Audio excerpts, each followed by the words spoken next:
அண்ணாமலையோட senior 10 பேர் உட்காந்துருக்காங்க sir கட்சியில.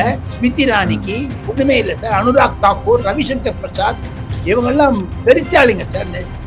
பாஜகவிற்காக சிறு வயதிலிருந்து உழைத்தவர்கள். அவர்களே 70 வயசு 60 ஆயிடுச்சு.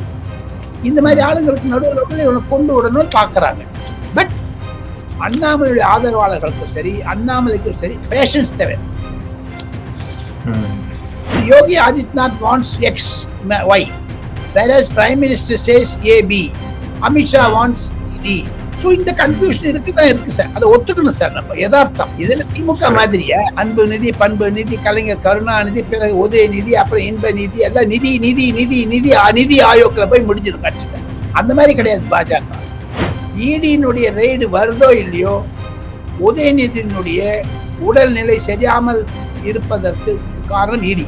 கருணாநிதி ஸ்டாலினை வைக்கும் போது 2-3 பேர் கையில கொடுத்தாரு. ஆனா Stalin when he transformed the party to Udhayanidhi, அந்த ரிதீஷ், பாஸ்கர், செந்தில், அப்புறம் விக்ரம், லூலு, அந்த மாதிரி ஆளுங்க 5 பேர் தான் கொடுத்துருக்காங்க. எல்லாமே ஃப்ராடர்ஸ், சின்ன பசங்க. அவனுக்கு திராவிடம் தெரியுமா, மண்ணு தெரியுமா, ஒண்ணுமே தெரியாது. they want to earn money. எல்லாருக்கும் 30,000 40,000. அதுதான் பழனிவேல் தியாகராஜன் அடிச்சார் போட்டு. யானை வரும் பின்னே மணி ஓசை வரும் முன்னேன்னு ஒரு பழமொழி இருக்கு தமிழ்ல. இப்ப அமித்ஷா வருகிறார், ஏடியும் வந்துடும். சார், எங்க வியூவர்ஸுக்கு இம்பார்ட்டன்ட் அப்டேட்ஸ் தரேன்னு ப்ராமிஸ் பண்ணிருந்தீங்க. என்ன இம்பார்ட்டன்ட் அப்டேட்ஸ்? 3-4 சில முக்கியமான செய்திகள் இனி வரக்கூடிய நாட்களில்